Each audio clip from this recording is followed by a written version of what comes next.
Hi, fasting girls and her friends. I wanted to share with you something. About 20 years ago, I got very sick with candidiasis of the lower bowel, and this form of fasting helped me. I did it for 2 weeks, and I've been using this fast several times a year to keep me on track when I get too toxic. It probably will help with fatigue syndrome too. Now at the end, he added certain supplements which you don't have to add, but he gave them to me because with fungal problems and yeast problems, which I had. It was the only thing to replenish my body. All right, here we go. Over 20 years ago, I became ill. I was exhausted all the time. I was dizzy. My bones ached. I had bloating. My stomach gurgled all the time. I had digestive problems. No matter how healthy I ate, it didn't matter. Everything I ate gave me trouble. I began to see the food that I ate was my problem. When, what, and how I ate it. It was how I combined the foods that was my problem. I read the book Yeast Connection, very good book, and started to see the light. I researched. With the help of pH strips, I checked my alkaline acidic balance, made sure I was right in the middle. If you lean more toward acidic, you tend to breaks down your immune system. Also, I checked my yeast bacterial levels. I found out that my good bacteria was very low because I was taking tons of antibiotics because I was sick all the time, which was messing that up. And when the bacterial level was bad and the bad bacteria took over, that increased the yeast level. So that level was messed up. I noticed also with the help of a lab test, they checked my colon and it was filled with yeast. They diagnosed me with systemic candidiasis, which was an overabundance of yeast in the lower bowel, which eventually fed out through my whole bloodstream, affecting even my mind. I couldn't even think after a while. I was always feeling like I was drunk, and I didn't drink. If the pH strips test too acidic, I knew that I had to eat more alkaline foods. Alkaline foods are mainly vegetables to keep up my immune system. For most colds and flus, other diseases grow more easily in a more acidic environment. Haven't you noticed that after too much sweets and junk food, one tends to get run down with colds or headaches? Anyway, here is a detoxifying fast and an eventual diet that they suggested for me. Not what's good for me isn't necessarily good for you, but I hope you can glean something from this, dear one. I'm not a doctor, but I'm just sharing with you what I learned. This is a 2 weeks detox to get you back on track. I do this several times a year. First 3 days, I just use leafy vegetables. You can do raw or cooked. I tend to do both. Salad, spinach, romaine, green leaf, red leaf, endive, with fresh garlic, onions, Swiss chard, collard greens, all fresh herbs, basil, Italian, parsley, cilantro. I sauteed the garlic and onions in olive oil with green peppers and kind of would put them over my salads. Slightly steamed the Swiss chard on other days, and spinach. I never put any condiments on it. Maybe oil, period, olive oil, and some seasonings. And then I put these sauteed herbs and veggies on top. Or you can eat it raw. I did that for 3 days with salt and pepper. However, one cannot add condiments because they're fermented. That includes mustard and ketchup, besides vinegar. And they add to fungal problems. All herbal teas and distilled water is good. But remember, distilled water has no minerals in it. It's distilled. So therefore, you need to look into a mineral supplement, and that you could talk to your pharmacist about. Then on the 4th day, all other low carbohydrate vegetables, broccoli, green beans, celery, cucumber, just the real green ones, added again with the leafy greens. So you're building. It's like a pyramid. You keep building and adding more. On the 5th to 7th day, whatever you can stand, add the higher carb veggies, like the root vegetables, such as potatoes and carrots, sweet and white, red potatoes, cauliflower, squash, all shapes, yellow squash, zucchini. Potatoes, carrots break down into more glucose forms of sugar, so make a note of how you feel when you start adding the potatoes. Maybe you can have less, maybe a half a potato. The following week, add your fish on one day to all of those other choices before it. adding brown rice and spelt. And this really helped me. So I started getting bored and it started getting tired.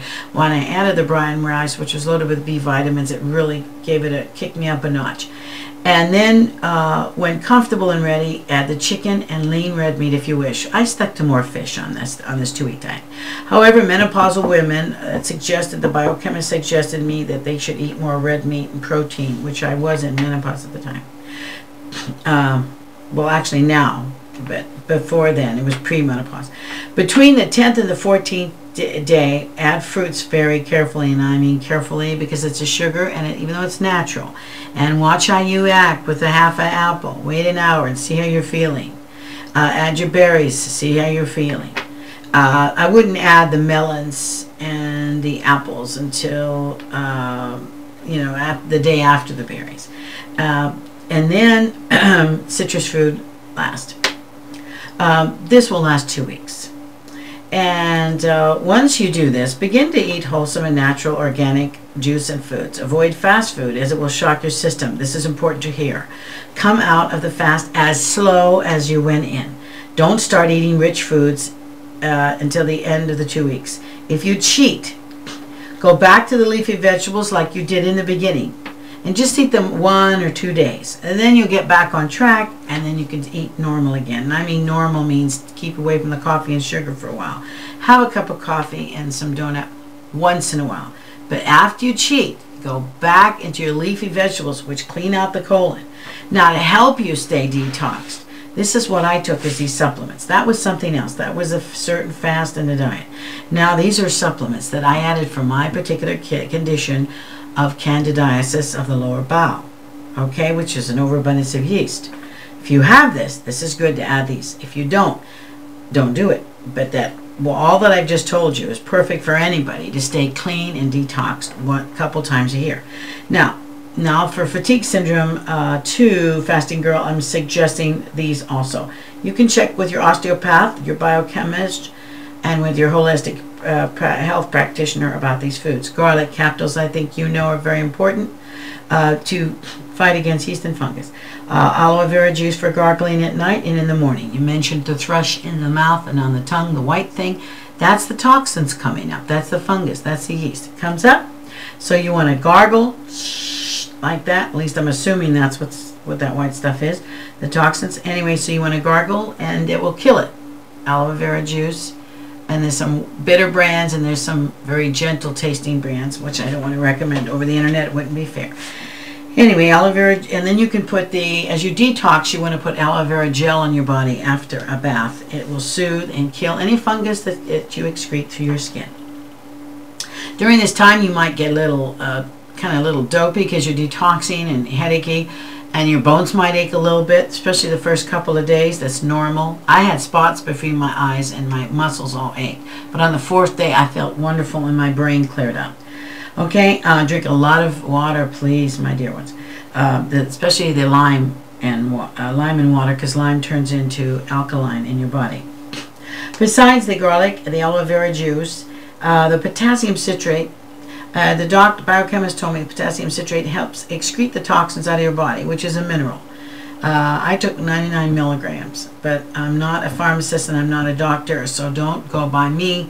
You might have to take less, or you might just eat foods rich in that, which are potatoes, kiwi, bananas, and such. Look up potassium citrate and what foods you can find it in. Okay, that helps urinate it out of the body, so to speak. Psyllium husk is a colon cleanser, and once a week you can use it for colon cleansing. That's all I used it for. I don't think you should take colon cleanse for a long time and continue to take it. You need doctor's care. Some colons are very sensitive. Lactobacillus acidophilus. And there's another one, Bifidus and Bulgaris. These are all good, friendly bacteria which can be found in cottage cheese, yogurt, and some yogurt drinks. You can go to the shelf and buy a shelf brand of Lactobacillus acidophilus, which will take and put good bacteria in you. Again, don't take these supplements until you get a lab exam and examine your colon. Find out if you do have severe candidiasis of the bowel. If you do, then you need friendly bacteria to be introduced. And again, you need help from a good doctor. legitimate doctor. Also, lemon and lime water to cleanse the blood. I used to have that in the morning and at night. To stay detox, watch out for too much coffee, sugars, refined processed foods, fast foods, liquor, beer, wine, vinegar, and milk. All those things are hard to digest, and without proper good bacteria in your body, you can't not break those down. Yogurt and cottage cheeses have natural culture in them and would aid the digestion, and they didn't bother me. And I'm lactose intolerant, but I can't have milk. A little bit, and soy milk's kind of bothering me too. So I tend to just have the yogurt and the cottage cheese and just plain old distilled water. Important, this is the natural way to do it. I gotta warn you, I did take a medical antifungal for years. It was the doctor warned me, don't take it for too long, and check your liver and your kidney, because antifungals, the medical kind, the synthetic ones that they create in the labs, it hurt my kidneys and liver. Not severely, but I should have checked on it like every 6 months, but I didn't have the money at the time. So I'm warning you, if you do have this condition that I've had, and I finally got a hold on it, don't go the medical route right away, unless of course you're dying from it. Then you have to have the doctor's help. But if you're just starting to develop this condition, try the natural way, eating properly, staying away from all those fast foods, and eat more natural and organic foods. I think I've said just about everything. I love you. Thank you for listening. This is something that saved my life. I can't tell you how it changed my life. I love you, Fasting Girl. Keep it up. And keep it up, all of Fasting Girl's friends. And for now, Mama Mia sends her love. Bye.